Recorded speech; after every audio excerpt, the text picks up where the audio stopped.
So ladies, gentlemen, fellow Bat family out there, welcome to the Batman 2 discussion series video episode. This has been a while. I checked the upload date and it was coming up to 13 weeks ago. So 3 months since the last episode.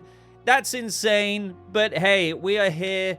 Just in case you're brand new, what do we do in a discussion series episode? We literally just nerd out, talk the Batman 2, talk theories based on just new interesting ideas that have come up amongst people, or even based on some news tidbits or rumors that are out there. I am more than looking forward to getting into the questions that you guys have sent in today because it's just, I need my Batman fix, and I'm hoping you guys do as well. So let's nerd out about this together. Go ahead, leave a like on this video only if you do go on to enjoy it, and of course consider subscribing if you haven't done so already, because according to my channel analytics, 52.2% of people in 2024 who came back to watch videos again and again, like time and time again, aren't subscribed. So maybe you're in one of the 52.2%, maybe join the Bat family today. But let's get into Keon Hall 9702's question. Oh, another Batman Boba video 2 months ago. I'm sorry, it took 2 months to get to this, Keon. When do you think we're going to get some concrete news on casting? Well, hopefully, like, in terms of the grand scheme of things, I want to say soon, but soon, again, in the grand scheme of things, by the Batman sagas, epic crime sagas standards, is still several months' time. Now, we've had some exciting news recently, somewhat exciting news, with Andy Serkis first coming out and saying that he's been told the story of the Batman 2 by Matt Reeves, and he is so excited about it. Granted, I can't say that the script is done, completely done, but Matt Reeves has got it to a point where he's probably, dotting the I's, crossing the T's, but because he's at that point, he's like, hey, Andy Serkis, main star of the movie, Robert Pattinson, maybe even Jeffrey Wright knows. I wouldn't be surprised if Jeffrey Wright has an interview at some point in the next 8 weeks or God knows when, and he's like, yeah, I know what the story is now, looking forward to getting into it later this year, that he's told them, because with that, we're getting closer. Now, the reason why I wanted to kind of waffle on about that initially is because, of course, you asked, when now are we going to get some concrete news on casting? Well, it's important to understand how things are going to unfold in the next 6 months, give or take, because Reeves obviously still has some time, and then you've got pre-production and all of the vast work that goes into that in all manners of departments. That will likely start in a couple or so months' time, just, giving it, let's just say, 6 months of preparation until shooting begins. That's how much the first movie had. Again, it started pre-production in the summer of 2019, and they started shooting in January 2020. Of course, I don't know if it's going to be the exact same amount of time of pre-production, 6 months, but let's just say in 2 to 3 months' time, add 6 months on top of that of pre-production, that would line up to what Robert Pattinson recently said and how they're shooting at the end of the year. And as Matt Reeves said himself as well, in the third quarter of 2025. Now, the reason why I waffle on about that is because when we understand how long pre-production takes and when production will roughly begin towards the end of this year, we could also kind of look at the first movie and when major trades started to get wind of who could be in talks to play the major roles, such as the Riddler and Penguin. Now, again, I do want to stress that this is just me giving us a rough ballpark of when news could be coming out for part 2 for like the new Rogues Gallery villain, just kind of basing it off of when it came out during part 1's pre-production. So obviously we're not really going to count Robert Pattinson here because he was cast in May 2019 and we had that Variety report that you guys are seeing on screen. But what about, more realistic comparisons here? So do you guys remember when Jonah Hill was in talks to play the Riddler or even the Penguin? And we had the report here from The Wrap in September of 2019. Now, that's interesting because essentially, as I said, the pre-production really kind of started summer of 2019. You have all of this stuff happening at the same time, like James Chindlin and his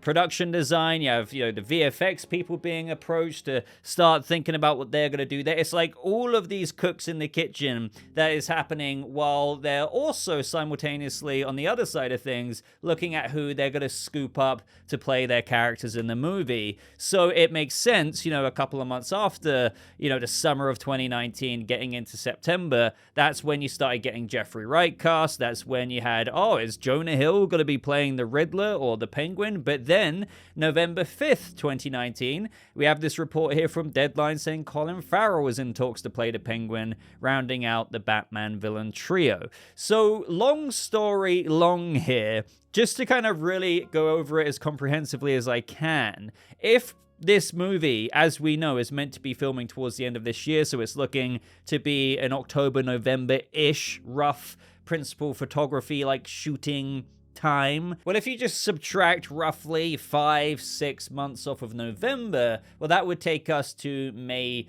2025. So, a few months time, as I said, for the pre-production to really get the ball rolling. And then anytime after that, after May, we could be hearing about, okay, this actor is in talks to play Hush. It's not confirmed, but this major trade, such as The Hollywood Reporter, has got wind from a source inside DC Studios that Matt Reeves is eyeing this actor or has tapped them to play the role of Hush. Let's just say the villain is Hush, or there could be another character that's introduced. You get what I'm saying. So essentially, even though the Batman's actual shooting date is quite a while away, given that it's the end of the year, again, I'm saying November, it could be October, but when Robert Pattinson and, Matt Reeves, when Robert Pattinson said the end of the year, Matt Reeves says, the last quarter of 2025, it is looking to be on the safe side of a broad spectrum of October, November, December. I'm saying November just because would they really start up production in December to kind of close down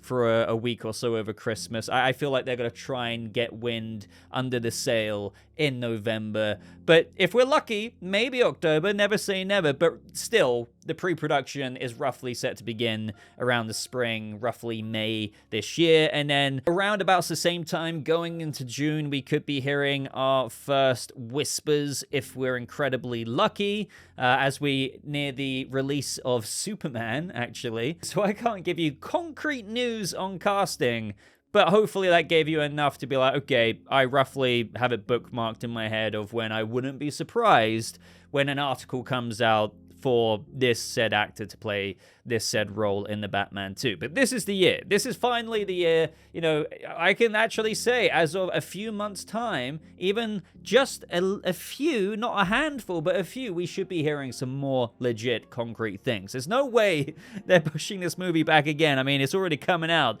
at the end of 2027, so yeah.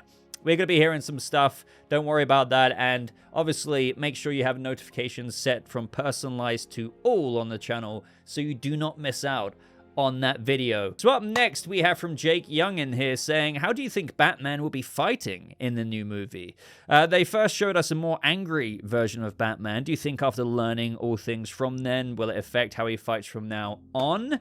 I would say no, I don't think, just because he's gone from, tunnel vision vengeance to maybe realizing this, being this symbol of hope for Gotham, that he's going to be a bit more, eloquent in his fighting. However, I would like to see, more areas of fighting in the sequel. I think that's just a natural development, right? We saw fighting in the first movie. I really like the MMA style of combat that Alfred, taught Bruce. Again, speaking of that, would love to see the training scene that Matt Reeves said that he almost put in the first movie. Hopefully, we can see Alfred sparring with Bruce in the second movie. But I still think, Bruce is still learned a way to fight. I don't think you dramatically just change your methodology of fighting within the span of a month or two, just after you've had a bit of an ideological perspective change on the way you're going to be Batman. Because don't forget that after the events of the Penguin, the Batman's pretty much picking up very shortly afterwards, especially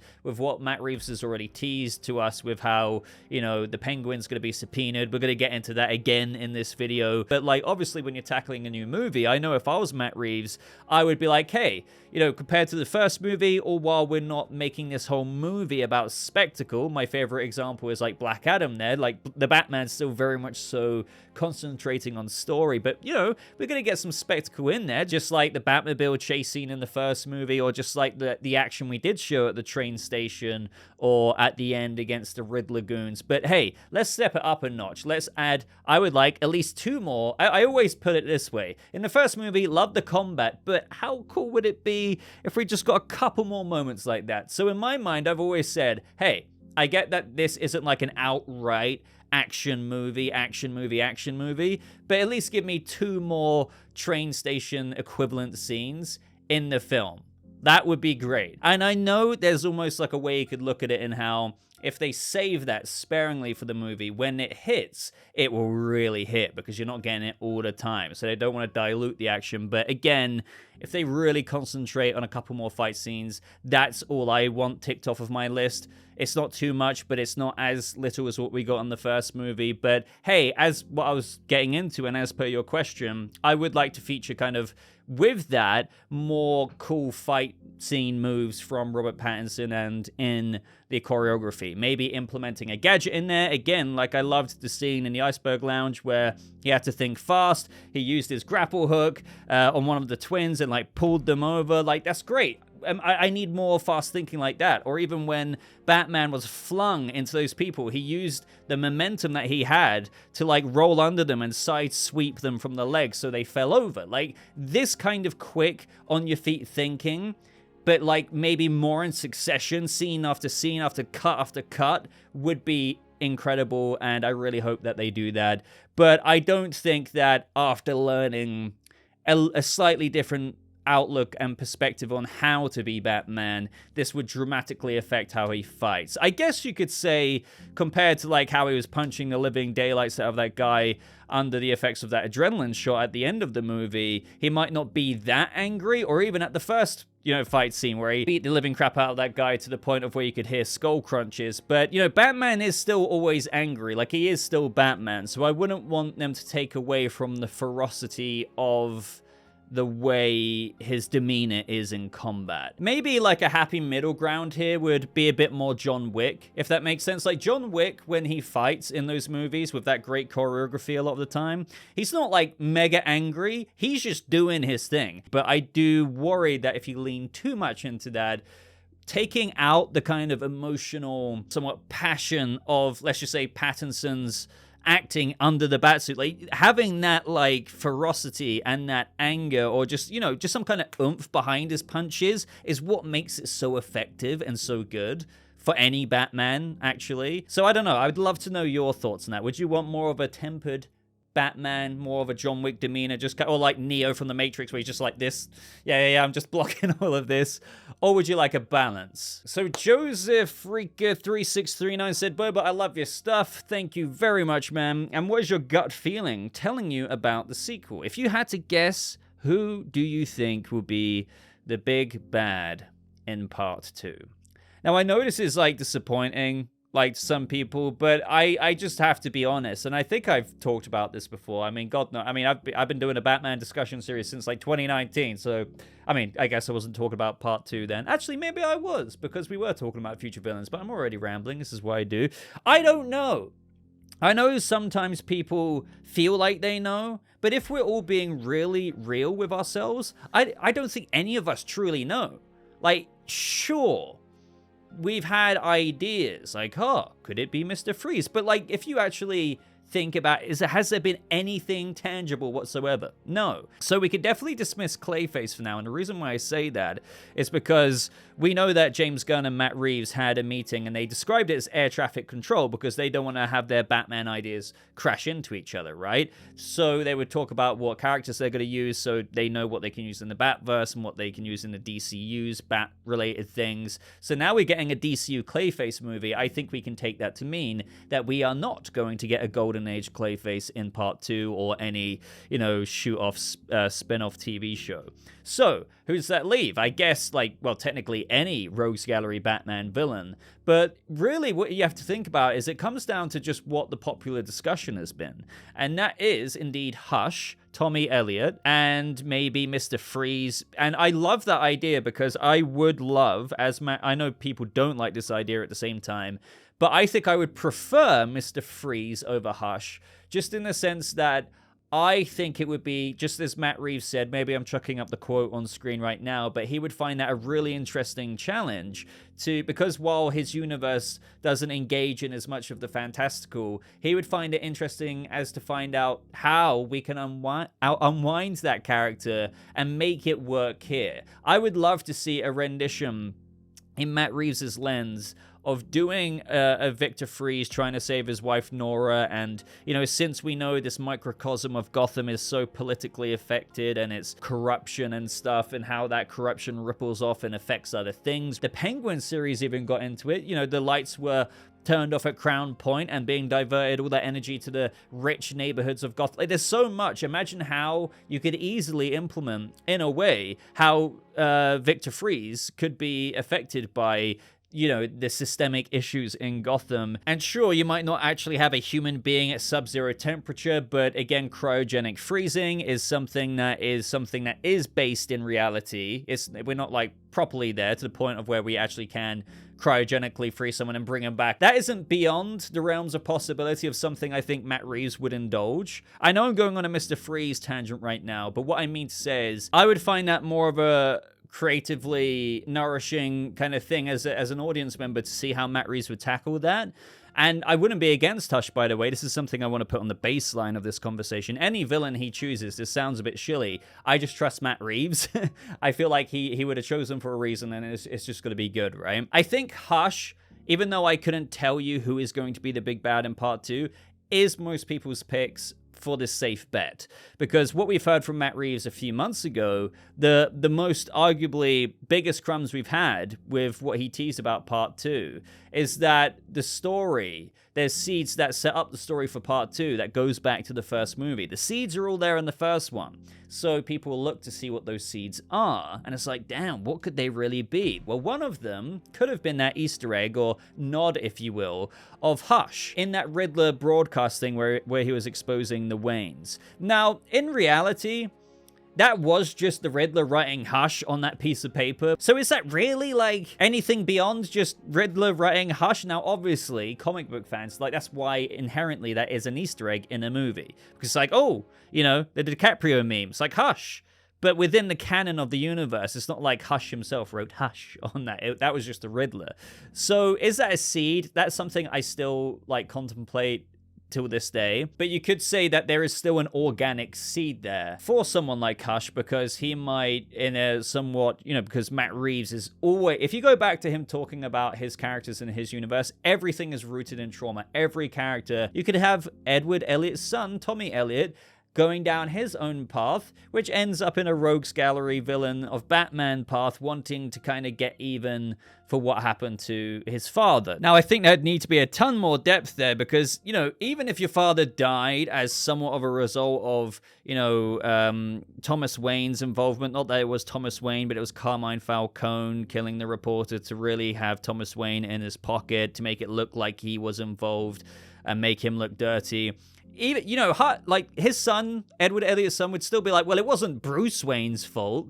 But again, it's not like all the Rogues Gallery characters are the most rationally minded people. So maybe Edward Elliott's, the reporter's son, grew up obsessed with Bruce Wayne as a bit of a mirror. I don't know, though, because that, again, I get why people say that sounds like the Riddler, because even when you get into the Riddler Year One comic, Riddler and a lot of the orphans looked at Bruce Wayne and they envied him, and they were like, oh, look at this rich kid and stuff like that. So I don't know, but Hush, I think, is the one that most people are looking towards, and I'm sure Matt Reeves would make it vastly more complex, and he's had more than enough time to figure out a special kind of clever and comprehensive, intriguing script and story for the Batman Part 2, to the point of where I doubt if it was just Hush, it's going to be like, my dad died because your dad kind of, threatened him with a hush money payment and Carmine killed him instead. But either way, whatever really happened there, I blame you, Mr. Wayne. It's not going to be that, obviously. But let's just say it's not Hush. Who the hell else could it be? Seriously. I don't know who it could be.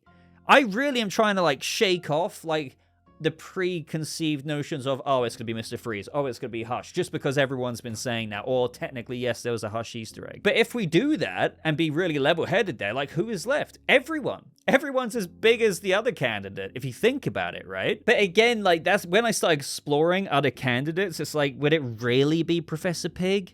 Like a self-contained plot of some guy trying to manipulate his victims, well, through lobotomies and making them his Dollatrons? I don't think so. And then you have, like, the ventriloquist and, you know, his dummy Scarface, which psychologically could be really interesting. But I'm willing to bet, well, maybe, who knows, I could be wrong. That wouldn't be the villain, because having somebody that smart pull off such a movie-wide plot kind of scheme over Batman that Batman, you know, needs to go on this investigation to figure out. I don't see that being the ventriloquist in Scarface, if you see what I mean. Like, again, Hush, one thing I can say about Hush, it pertains more, like, there's more I could explore and ramble about for the next 2 hours if I wanted to. That could fit in, like, the corruption thing, the deeper corruption that Batman couldn't have even imagined in the first movie, according to Reeves. It just seems more applicable to him, but maybe there's things I'm not thinking about with other villains. But yeah, ventriloquist, I mean, I don't know, man. And then, you know, other villains, like Harvey Dent fits in, but Harvey Dent, you know, which we might go on to talk about a little bit later, would organically fit in as Harvey Dent first before his decline into Two-Face should happen. I don't want another Dark Knight where Harvey's Harvey, like White Knight, kind of Apollo, kind of, hey, you know, I'm the guy to look to for Gotham, and in the same movie becomes Two-Face. I would like to see Harvey be truly Harvey Dent, and then yeah, we'll get into that. So, other candidates. Scarecrow, I would love it to be Scarecrow. I really would. It's not Julian Rush anymore, as I had originally heard about. Now, could Jonathan Crane, a fear toxin, come into play? I still don't see how that would fit into this larger corruption unless they wanted to retread a similar story to what Cillian Murphy's... I don't know. But either way, I think I'm not thinking outside the box enough, because one thing I will admit here, maybe I'm not thinking enough about how they could be affected and how they could still come into play with what the, you know, Gotham has done and incurred out of these people with their own kind of wrath that they'll bring upon Gotham, just like the Riddler did and how, you know, Joker will go on to do one day.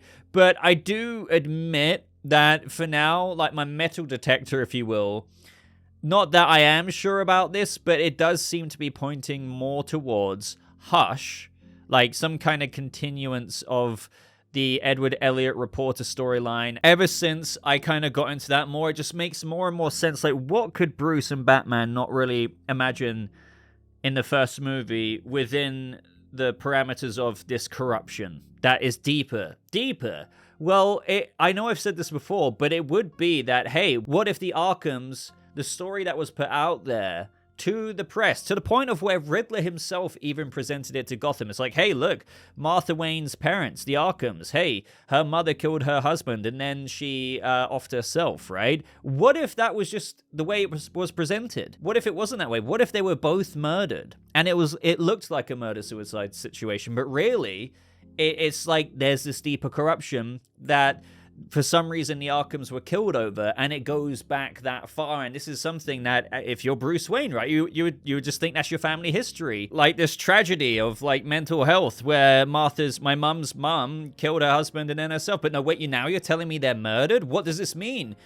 How is this coming back to haunt Gotham in present day? That is fascinating. I could be wrong about that. Again, it could just be that Martha's parents, her mother killed her husband and then herself. But again, like, what if Martha always knew the truth? And that's why she was dragged into institutions throughout her life. And, it's not that she was crazy. It's just that people were trying to silence her because she knows that her mum didn't really kill her dad. And then she didn't take her own life. It was just made to look that way. But I have to admit, right now, that is just kind of borderline fan fiction. I don't know. But I really am trying to think about which villain it could be. But to be fair, what I was just talking about when it comes to Martha's parents, that could be more the other candidate, and that is the Court of Owls that a lot of people have spoken about. But one thing I will say, or while I wouldn't rule out the Court of Owls, is that you've got the Batman Part 2 and Part 3. And I feel like the Court of Owls, if they're to be introduced, I don't think they'd be one and done in the second movie. I feel like you would have, let's just say, Tommy Elliott Hush in the second movie, the introduction and looming threat of the court, but the court to truly rise up in the third movie. Because they're just too big to do in a second movie and be defeated. But then again, this is an iteration and an adaptation of those characters in the court. And Matt Reeves could have written a story where they are found out and done. But then what is number 3? Well, number 3 could still be what I've wanted for a long time.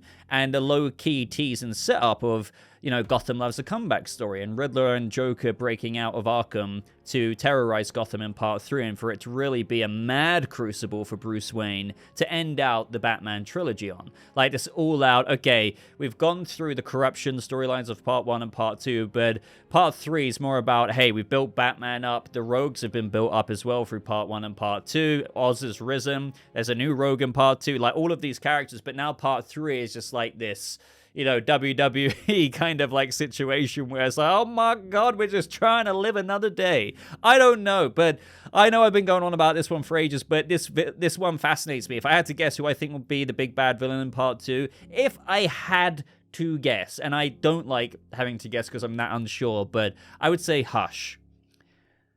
But I am equally as unsure, if I'm being honest. And what I want to do is turn this around on you. If you had to guess, who do you think would be the big bad of part 2? And do you agree with me that in all reality, we just don't know? But with that being said, the more you look into it, the more you flick back through the pages and really try and put your head in the... Like, get rid of the rose-tinted glasses and the fangoggles. Don't think about, oh, I just want Ra's al Ghul. I want Mr. Freeze. Think about, okay, but who is Matt Reeves actually highly likely going to choose and what really fits in with the story? Don't just be like, oh yeah, I want the freaking Phantasm or something like that. Like things where it's a bit more like, okay, I get what you're saying, but it's probably not going to happen. So up next from The Harm, saying, Boba, what about Wayne Manor and a legitimate Batcave? Has to be explored a bit. Yeah, I would say no. Believe it or not. I get it. I do get it. And I don't think it's an invalid desire to have in terms of, hey, well, in this universe, yes, Bruce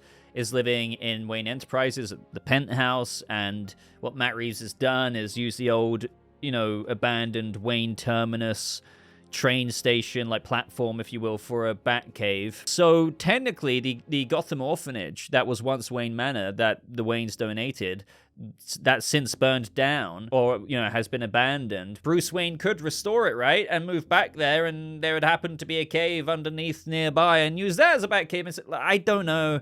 Like, the more I think about that, the more I find holes in it. And what I really think is that Matt Reeves wanted to do something a bit different. Again, ground it in his version of reality. So, hey, maybe there was a train platform for, you know, rich families like back in the day where it was named after the Waynes, but it's been since abandoned. But this was their way of getting into the city exclusively without being hassled. But since it's abandoned and there's bats that live there, and, you know, it's, again, very overlooked, that could be a brilliant organic Batcave for this universe. And I think it is. I get what you mean by legitimate Batcave, because legitimate, you probably mean typical Batcave in the comics underneath or nearby Wayne Manor. Now, the reason why I say I can poke holes in it, if Bruce was to kind of revert back to what is typically seen in the comics, or if Matt Reeves was rather to change his mind there, is I don't think it makes sense within his universe, believe it or not. He can do it, but don't you think if Bruce Wayne restored the manor, it would be more awkward that he wouldn't restore it to donate it as an orphanage again? Do you see what I mean? For him to, like, restore it and be like, screw the kids, I'm moving in here with Alfred. I find that would be strange, because if anything, this Bruce Wayne, since his parents donated that as an orphanage, if anything, I think Bruce should restore it and, you know, especially as he was orphaned himself, do the very thing that his parents did when they were alive and donate it to orphans, you know? So I think for that very reason, I just don't see it happening. Again, some of you may argue with me saying, Boba, look, it's his place just because his parents did that. It doesn't mean that he wouldn't feel sentimental and want to live there again. I get your argument there, but I think it would be a bit of in poor taste for Bruce to have all this money. He lives in the penthouse. He hasn't lived there anyway. Like, don't forget that Bruce's parents donated Wayne Manor to the orphans when they were still alive, and when Bruce moved out of Wayne Manor with his mum and dad into the penthouse. So, like, he was living in the penthouse with his parents. So, like, Wayne Manor might not feel as homely to him as maybe some of you may think. So he might not be as attached to it as some of you may think, because the second home that he had is the penthouse he's in right now, that he lived in with his mum and dad. So again, I think that's why if Matt Reeves just changed his mind and was like, okay, in between movies, he restores the house and he moves in there, that's more in poor taste, I think. And I think people in Gotham would have something to say about that as well. And I'm not going to lie, actually, to be honest, Bruce should restore it with all the money he has and, you know, restore it as an orphanage once again. I think that would only be good press as well and would be a cool little news report. That'd be pretty dope. And if anything, actually, I think that would naturally aid to Bruce coming out of his shell a bit more in the second movie. Again, Matt Reeves has really, emphasized our existing theories already that Bruce Wayne will come out as Bruce Wayne a bit more in the second film, through saying things like Robert Pattinson, like you're going to get to see another side of Bruce. The only other side of Bruce that we haven't seen is the actual Bruce Wayne recluse going out into Gotham in the public a bit more. So that would be a cool thing to do, right? To kind of start to integrate himself into Gotham City's public a bit more, especially with the potential bad press that he is facing after the entirety of the city will be thinking that his family, not necessarily him, but they might think the apple doesn't fall so far from the tree. But the way the Riddler presented it to the city, and we know there's a lot of Riddler followers out there, and even if you're not a Riddler follower, you might still listen to it. After hearing that Thomas Wayne got Falcone to kill Edward Elliot, Tommy Elliott's father, even though he didn't, I know I've said this 1,000 million times before. What you have to think about is, what is the news like in today's day and age? People just read headlines and they're like, oh my God, I knew they did this. You know, it's not proven, but they did this. That is what Bruce is going to technically be facing in part 2. If Matt Reeves remembers to keep the story cohesive and reflect like what would realistically happen, he should absolutely have Bruce Wayne, when he's going out into public a bit more, even if he's not, like, if, like, there would be reporters trying to get a comment about, hey, did you know about that your father was involved with the mob boss Carmine Falcone? Were you aware that Edward Elliot was killed trying to just write a story about Martha and the Arkhams? Like, there's going to be all of this, and then people will be questioning Bruce Wayne's integrity. Again, it makes no sense because Bruce Wayne is separate to that of his father, but in this day and age, people will just be like, hey, so do you have anything to hide yourself? I think that is really a really great recipe to start cooking the Bruce Wayne story of the second movie. He's going to be under a bit of scrutiny. I really hope that they don't neglect that, because it's such... I don't see how you can release a video like that to Gotham and not have people asking questions about the integrity of the Wayne family. And who's the one living, surviving Wayne person who is a recluse? As it is, Bruce Wayne. Now, how will Bruce deal with that in the public? I have no idea. Like, how can you prove your father's innocence when this was something that happened so long ago and Carmine Falcone is now dead as well? I think the only thing Bruce can do is step out into public and make the Wayne name look good through doing good things. And that is helping restore Gotham after the floods, maybe restoring Wayne Manor back into the orphanage that it once was, and other efforts that could be helpful. You know, to show that, hey, no matter what the public believes about my father, true or not, I'm not that. I'm a good man. I'm a good man. And you guys have no idea how much I do for you at nighttime. So from Pap602, it just sucks that he's only in 5 or 6 scenes. I'm assuming you're talking about Oz Cobb for the sequel. And I mean, I don't know. Like, I feel like he's still gonna have more of a presence than the first film. And Oz is just gonna organically, and you know, one thing I'm so happy about the Penguin series is that, don't forget, we had so much time with that character. Hours and hours and hours and hours. And now he's been elevated up to that point in the comic books where, think about it, Colin Farrell's Oz Cobblepot compared to the first movie, where it was Carmine's like guy helping him get out the freaking car and escorting him into the mayor's funeral. He is now the kingpin of Gotham's city's freaking criminal underworld. That is crazy. So I like how he's more of a peppered in, like, looming presence. I mean, to be fair, there were theories that he could have been the main villain of part 2, but I don't think he's going to be. So considering that we are getting a new featured Rogues Gallery villain, right? Hypothetically, we're going to get a new one, whether that's Hush or whoever.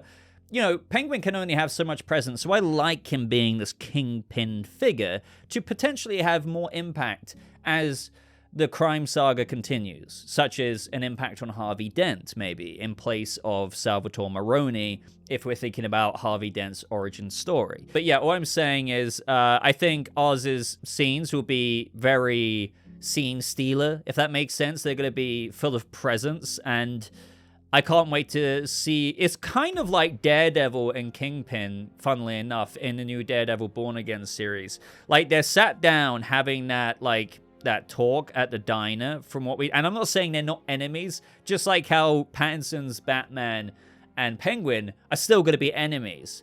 But I feel like there's going to be this new, it's like Star Wars. You can't have the light side without the dark side. That's why there's a balance in the Force. I feel like Oz's criminal empire, he's going to be a scumbag piece of crap.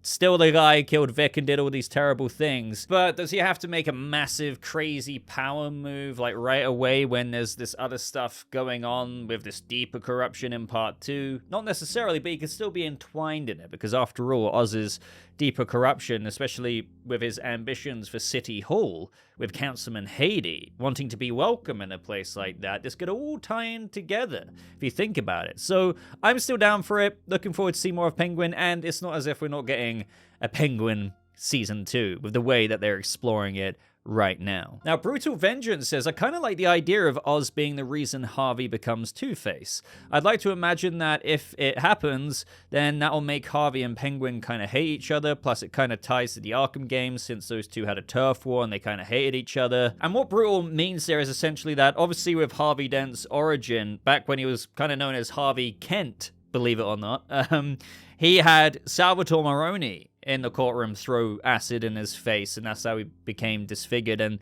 no matter what, I think I preach it enough on this channel. We all know that adaptations don't copy and paste, and Matt Reeves will do his own thing, but I would really like to think that Matt Reeves would do the courtroom thing with actually, I don't know, I don't think it would be Penguin himself doing it, like on the stand, subpoenaed or anything like that, but rather somebody working on behalf of, Penguin or something of that manner while he's trying to help clean up Gotham with this new anti-corruption commission. And I don't think it would happen that early anyway. That's what's happening right now with the anti-corruption commission. We're going to see that towards the beginning of the movie. They're already trying to clean stuff up in the midst and fallout of Carmine Falcone and all of his associates, which is what Councilman Haiti was on about, where they say that, Penguin's going to be subpoenaed and he has to look clean as a whistle. I feel like one thing that might happen, as I got into before, is that Oz is going to worm his way out of this, but you're going to have people like Bella Real and maybe Bruce Wayne, in addition to Harvey Dent, know that he's worming his way out of it, and so they're going to keep pushing him, and this could all contribute to a major downfall of Harvey Dent one day, but not necessarily even in the second movie. And again, as I've said before, that's not even my preference. And I think there is even, and I don't know if we're going to get this, the scope of other shows. I think that was once the plan, but with the way Matt Reeves has spoken about it now, we've had the Penguin, we were going to have an Arkham series, that's no longer happening. We were going to have a Gotham PD series, that's no longer happening. So we just got the Penguin Season 2. Will we have room for other shows? Matt Reeves did say that they're talking about that, but now Matt Reeves in later comments has kind of circled back around to, hey, now we're just kind of talking about the Penguin Season 2. I feel like a Harvey Dent spin-off series would be amazing. And that way you could get further into this legal situation that Bella Real, as the mayor, has set up this anti-corruption commission.